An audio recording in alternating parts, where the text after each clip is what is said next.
औज़ुबिल्लाहि मिनश्शैतानिर्रजीम बिस्मिल्लाहिर्रहमानिर्रहीम। अस्सलामु अलैकुम वरहमतुल्लाहि वबरकातुहू। प्यारे दोस्तों, मैं हूं आपका मेज़बान राना शहजाद अली। आपको अपने इस यूट्यूब चैनल पर आज एक बार फिर से खुशामदीद कहता हूं और उम्मीद करता हूं कि आप सब लोग भी खैरियत से होंगे। नाज़रीन, आज इलेक्शन कमीशन ऑफ पाकिस्तान ने 3 बड़े फ़ैसले किए और तीनों फ़ैसले बड़े अहम हैं।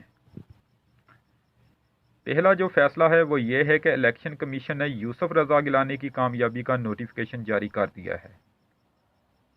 नाज़रीन, पाकिस्तान तहरीक इंसाफ के 4 MNAs इलेक्शन कमीशन में दरख्वास्त देते हैं कि यूसुफ रज़ा गिलानी साहब पैसे खर्च करके 2 नंबरी के ज़रिए आए हैं, इसलिए उसकी कामयाबी का नोटिफिकेशन जारी ना किया जाए।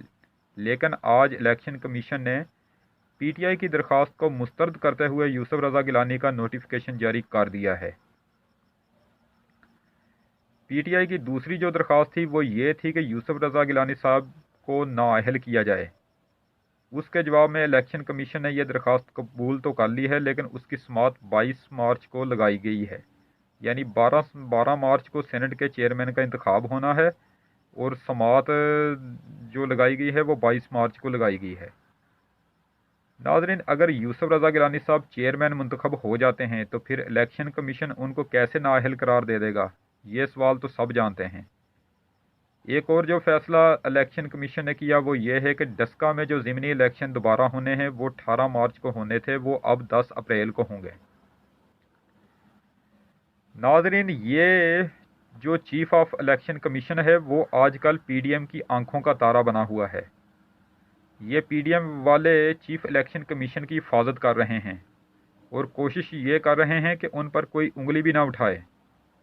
नाज़रीन, कल तक यही PDM वाले इलेक्शन कमीशन को गालियां देते रहे हैं, लेकिन आज सारी अपोजिशन इलेक्शन कमीशन के साथ खड़ी हो गई है। नाज़रीन, अब इलेक्शन कमीशन यूसुफ रज़ा गिलानी की नाअहली केस को जानबूझकर लटकाने की कोशिश करेगा, लेकिन हुकूमत को इलेक्शन कमीशन के पीछे पड़कर फैसला जल्द अज जल्द लेना होगा। अगर इलेक्शन कमीशन यूसुफ रज़ा गिलानी के हक़ में भी फैसला दे देता है तो फिर कौन सा बात यहीं ही ख़त्म हो जाएगी। फिर उसी फैसले को लेकर आगे हाई कोर्ट फिर सुप्रीम कोर्ट तक ले जाया जाएगा। उस बात का PTI MNAs ऐलान भी कर चुके हैं कि हम यूसुफ रज़ा गिलानी का पीछा किसी सूरत नहीं छोड़ेंगे, चाहे ये केस हमें इलेक्शन कमीशन और हाई कोर्ट से होकर सुप्रीम कोर्ट तक भी क्यों ना जाना पड़े। नाज़रीन, इलेक्शन कमिश्नर उस वक्त भाग खड़ा हुआ है, वो छुट्टी लेकर चला गया है और उसकी जगह यूसुफ रज़ा गिलानी का केस सुनने के लिए अब एक अरशाद कैसर नामी शख्स हैं जो इलेक्शन कमीशन है, वो अब ये केस सुनेंगे। उसने election commission chief election commission जो था उसने केस सुनने से माजरत कर ली है। छुट्टी लेकर जो चला गया है उसने केस सुनने से भी माजरत कर ली है और अब उसकी जगह जो इलेक्शन कमीशन में है वो अरशाद कैसर नामी शख्स हैं, वो ये कोई केस सुन रहे हैं। अब यूसुफ रज़ा गिलानी का केस जो इलेक्शन कमीशन में सुन रहे हैं उनका नाम अरशाद कैसर है, जिन्होंने कलमा पढ़कर PTI MNAs को यकीन दहानी करवाई है कि हम किसी के साथ नाइंसाफ़ी नहीं होने देंगे। नाज़रीन, अरशाद कैसर साहब ने यूसुफ रज़ा गिलानी और उसके बेटे को 22 मार्च को तलब कर लिया है। अब यूसुफ रज़ा गिलानी का बेटा मुकर भी नहीं सकता कि वो वीडियो उसकी नहीं है, क्योंकि वो उस बात का पहले ही इकरार कर चुका था कि ये वीडियो मेरी है, लेकिन मैं तो लोगों को वोट कास्ट करने का तरीका सिखा रहा था। नाज़रीन, जब पनामा लीक्स केस चला था तो नवाज शरीफ साहब के ज़्यादा फंसने की क्या वजह थी?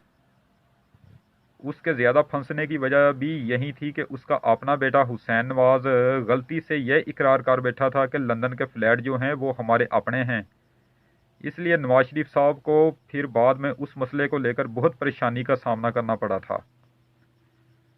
नाज़रीन, अब बात करते हैं वज़ीर आला पंजाब सरदार उस्मान बुज़दार के मुतल्लक़।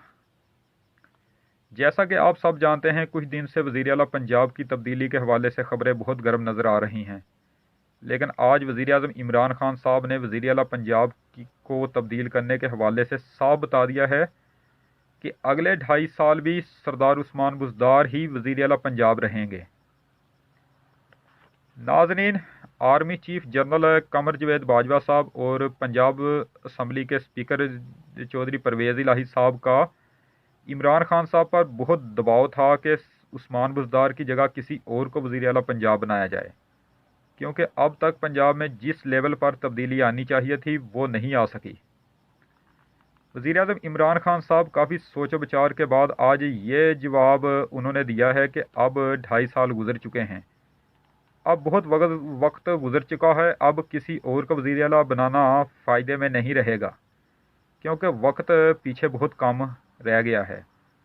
Army chief general Qamar Javed Bajwa اور چودھری پرویز الہی صاحب نے کہا ہے کہ ٹھیک ہے، آپ اگلے 2.5 سال بھی عثمان بزدار کو ہی وزیر اعلیٰ رکھیں، لیکن تبدیلی آتی ہوئی اور کام ہوتے ہوئے نظر آنے چاہیے۔ اس بات پر عمران خان صاحب نے اتفاق کر لیا ہے اور ان کو یقین دہانی کروا دی ہے کہ کچھ بھی ہو اب عثمان بزدار صاحب کو تیز کیا جائے گا اور ان کے ذریعے پنجاب کے جو کام ہیں وہ کروائے جائیں گے۔ ناظرین، اب بات کرتے ہیں تعلیم کے بارے میں۔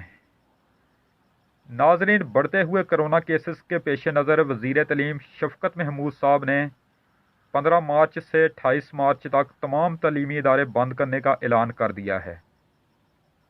تمام تعلیمی ادارے اب دوبارہ 29 مارچ کو کھلیں گے۔ تو ناظرین، اسی کے ساتھ اب تک کی یہ نشست ختم کرتے ہیں۔ انشاءاللہ تعالی آپ سے پھر دوسری ویڈیو میں ملاقات ہوگی۔ اس وقت تک کے لیے میں آپ سے اجازت چاہتا ہوں۔ ویڈیو کو لائک کریں، چینل کو سبسکرائب کریں اور بیل آئیکن پر ضرور کلک کریں۔ اللہ نگہبان، خدا حافظ، رب رکھا۔